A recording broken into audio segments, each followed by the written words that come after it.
VO2 corona संक्रमितों एवं मृतकों की जानकारी छिपाने का उद्देश्य केंद्र सरकार से मुआवजा न मिल सके। केंद्र सरकार ने कोरोना संक्रमण से मृत्यु होने पर 4 लाख रुपए मुआवजे के आदेश पर मोदी सरकार ने लागू आज तक नहीं किया। ऐसी जानकारी है कि केंद्र सरकार कोरोना संक्रमितों की मृत्यु से पीड़ित परिवार को मुआवजा प्रदान करने की योजना को लागू किया जा सकता है, लेकिन शासकीय दस्तावेज में कोरोना मृत्यु का प्रमाण पत्र नहीं होने पर सहायता नहीं मिलेगी। इंदौर भाजपा शासित राज्यों में कोरोना संक्रमण से मृत्यु का आंकड़ा सही बताया नहीं जा रहा, जिसकी वजह से कोरोना पीड़ित परिवारों की संख्या का आकलन नहीं हो सकेगा। सरकार द्वारा मृत्यु दर के सही आंकड़े नहीं बताना शिवराज सरकार की कार्यप्रणाली को संदेह के दायरे में खड़ा करता है। मीडिया कोरोना संक्रमितों से मौत के आंकड़े उजागर कर रहा है, लेकिन शिवराज सरकार आंकड़े छिपा रही है। मध्य प्रदेश कांग्रेस कमेटी के प्रदेश सचिव राकेश सिंह यादव ने बताया, केंद्र की मोदी सरकार ने मार्च 2020 में आदेश जारी करके स्पष्ट किया, WHO ने कोरोना को महामारी घोषित किया, इसलिए कोरोना महामारी से पीड़ित परिवार में मृत्यु होने पर 4 लाख रुपए की राशि मुआवजे बतौर प्रदान की जाएगी। लेकिन केंद्र की मोदी सरकार एवं मध्य प्रदेश की शिवराज सरकार ने आज तक इस आदेश को लागू नहीं किया। ऐसा क्यों किया गया, इसका जवाब केंद्र और राज्य सरकार को देना चाहिए। जानकारी के अनुसार केंद्र एवं राज्य सरकार कोरोना संक्रमित की मृत्यु होने पर मुआवजा देने के आदेश को अब तक लागू करने की तैयारी कर रही है। ऐसे में भाजपा शासित राज्यों में मृत्यु दर जानबूझकर छिपाई जा रही है, जिसका प्रमुख कारण है कि मुआवजा कम कोरोना संक्रमित पीड़ित परिवारों को दिया जाए। राज्य की ये नीति कोरोना संक्रमित परिवारों के साथ खुला न्याय है, क्योंकि कोरोना पॉजिटिव की मौत होने पर मुआवजे के लिए जब आवेदन किया जाएगा तब इसके साथ कुछ दस्तावेज बेहद जरूरत है, जिसमें कोरोना से मौत का प्रमाण पत्र एवं आर्थिक रूप से कमजोर परिवार का सक्षम अधिकारी की सत्यापन रिपोर्ट एवं कोरोना पॉजिटिव रिपोर्ट के साथ ही हॉस्पिटल का प्रमाणीकरण होने के पश्चात ही मुआवजा प्राप्त करने के लिए आवेदन कर सकेंगे। विशेषज्ञों का मानना है कि कोरोना संक्रमित व्यक्तियों को आगे चलकर कई तरह की बीमारियों का सामना करना पड़ सकता है। संक्रमितों को चाहिए वे कोरोना जांच रिपोर्ट को संभाल कर रखें और जब भी चिकित्सक के पास जाएं तो उनके समक्ष सर्वप्रथम कोरोना जांच रिपोर्ट ही रखें, क्योंकि चिकित्सक उसी रिपोर्ट के आधार पर इलाज करेंगे।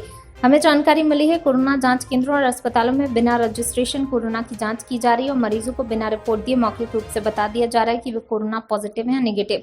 प्रशासन कोरोना संक्रमितों के सही आंकड़े को छिपाने के लिए ऐसा घातक कदम उठा रहा है। इससे कोरोना जांच के लिए बनाए गए विशेष केंद्रों के पास अधिकांश संक्रमितों की जानकारी नहीं होती, अधिकांश संक्रमितों का इलाज नहीं हो पा रहा है। कई मरीजों की मौत तो इलाज न होने से हो रही है। प्रशासन उन मौतों को कोरोना संक्रमितों की मौत में नहीं गिनता। परिवारजन भी जांच रिपोर्ट न होने की वजह से प्रमाणित नहीं कर पाते कि मौत कोरोना संक्रमण से ही हुई है। विश्व स्वास्थ्य संगठन के दिशा निर्देशों के अनुरूप केंद्र सरकार कोरोना संक्रमण से मरने वालों के परिजनों को सहायता देने के लिए योजना बना रही है, जिसके कारण भाजपा शासित राज्यों में कोरोना से मौतों की संख्या कम बताने का प्रयास किया जा रहा है, ताकि हितग्राहियों की संख्या सीमित रहे। प्रशासन के आंकड़ेबाजी के घातक खेल को तत्काल उजागर करने की आवश्यकता है। 1 मार्च 2021 से अब तक जिन्होंने कोरोना की वजह से अपने परिजनों को खोया, उनसे आग्रह है वे कृपया मोबाइल नंबर 9098 0000004 पर मिस्ड कॉल देकर कोरोना संक्रमित की मृत्यु की सूचना प्रदान करें। कोरोना संक्रमित की मृत्यु की समस्त डाटा एकत्रित होने के बाद समस्त दस्तावेजों की पूर्ति कराने के पश्चात केंद्र एवं राज्य सरकार से हितग्राहियों को मुआवजा दिलाने के लिए संघर्ष किया जाएगा और नियमानुसार न्यायपालिका के समक्ष भी सभी का पक्ष मजबूती से रखा जाएगा। मृत्यु के सही आंकड़ों की जानकारी के लिए ये नंबर जारी किया गया है। इसके साथ ही प्रबुद्ध जनों के माध्यम से ऐसी योजना भी बनाई जा रही है कि जिससे प्रभावितों को स्थायी राहत मिल सके। सरकार से मुआवजा मिल सके। देखिए, मध्य प्रदेश में कोरोना संक्रमण की स्थिति बहुत भयावह हो गई है। ऐसी परिस्थिति में कांग्रेस पूरी तरह सरकार के साथ है और अपने सुझाव भी देके लगातार ये कोशिश कर रही है कि जनता को कोरोना संक्रमण से राहत मिले। लेकिन अमूमन ये देखा जा रहा है कि शासन प्रशासन और सरकार मृतकों की संख्या छिपा रही है, आंकड़े कम करके बता रही है। ये अपने आप में बहुत गंभीर मसला है, क्योंकि केंद्र सरकार ने कोरोना संक्रमित जो भी व्यक्ति की मृत्यु होगी उसको 4 लाख रुपए मुआवजा देने का आदेश पारित किया था। उस आदेश की कॉपी भी मैंने जारी की है। 1 साल हो गया है, लेकिन उस आदेश को दबा के रखा गया है।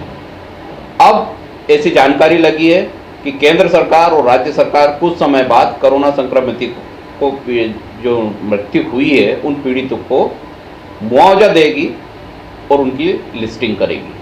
लेकिन आज जिस तरीके से कोरोना संक्रमितों की मृत्यु को कम बताया जा रहा है, छुपाया जा रहा है, उससे उस समय उन पीड़ितों को ना तो मुआवजा मिलेगा, ना कोई आर्थिक सहायता मिलेगी, ना उनको कोई सरकारी मदद मिलेगी। यह अपने आप में गंभीर अपराध है, जघन्य अपराध है जनता के प्रति। राकेश जी, क्या कारण है कि आंकड़ा छुपाया जा रहा है?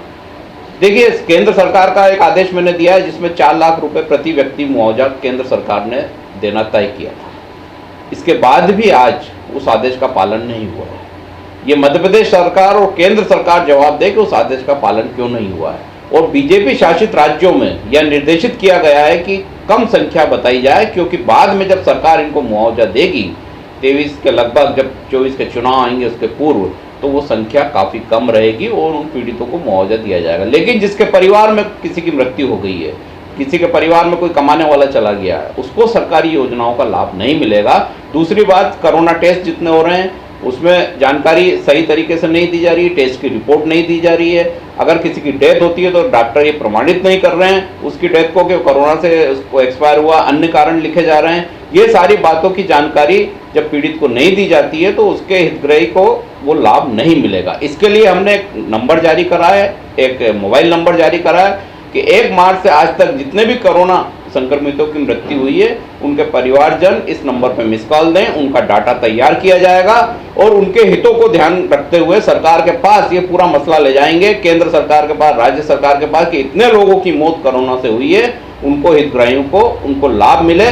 और इस मामले को हम न्यायालय तक भी ले जाएंगे उनके हितों की रक्षा के लिए। इसके लिए हम लगातार एक कमेटी बना रहे हैं, प्रबुद्धजनों की कमेटी बना रहे हैं, जिससे हमें ये पता चले कि कितने लोग प्रभावित हुए हैं, उनको कहाँ कहाँ से हम मदद कर सकते हैं, किस रूप से उनको आर्थिक मदद कर सकते हैं, किस रूप से उनको स्थायी मदद कर सकते हैं और सरकार से कैसे मदद दिला सकते हैं। इसकी पूरी योजना हम तैयार करके जनता के समक्ष जाएंगे और वो नंबर आज हम जारी कर रहे हैं। राकेश जी, कांग्रेस कैसे मदद करेगी जब सर्टिफिकेट में लिखा नहीं रहेगा कि कोरोना से डेथ हुई है? जी, वही नंबर हमने इसलिए जारी करा है कि अगर किसी की कोरोना से मृत्यु होती है और उसके सर्टिफिकेट में नहीं लिखा रहता है तो हम उसके लिए संघर्ष करेंगे, सीधे वहाँ के हॉस्पिटल से उसका रिकॉर्ड मंगवाएंगे, अन्य जानकारी हासिल करेंगे, क्योंकि जब इलाज होता है तो उसमें सब कुछ डिटेल रहते हैं, उसकी डिटेल रिपोर्ट रहती है, वो रिपोर्ट नहीं दी जा रही है हॉस्पिटल द्वारा और ना ही बताया जा रहा है। कुछ लोगों को ये रिपोर्ट मिलती है, लेकिन जो लोग ना समझे, जिनको इस बात की समझ नहीं है कि इसका क्या लाभ बाद में मिलेगा, वो लोग नहीं ले पा रहे रिपोर्ट। ऐसे न जाने कितने आंकड़े कितनों को मदद करेंगे आप? देखिए, जितने भी आंकड़े आएंगे निश्चित तौर पर हम सबकी मदद करेंगे,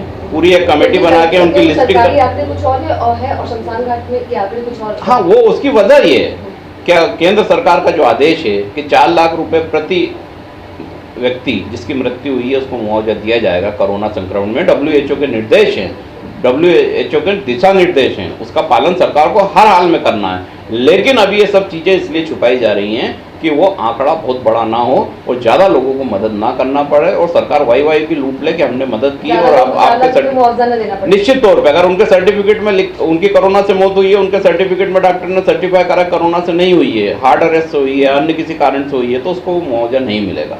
और सरकार भी ये स्पष्ट करे कि मुआवजा देना चाहती है या नहीं देना चाहती है। इस आदेश को क्यों छिपाकर अभी तक रखा गया, इसका जवाब भी भारतीय जनता पार्टी के नेताओं को, शिवराज सरकार को, केंद्र सरकार को देना चाहिए। आपका नाम? राकेश सिंह यादव, प्रदेश सचिव, मध्य प्रदेश कांग्रेस कमेटी को।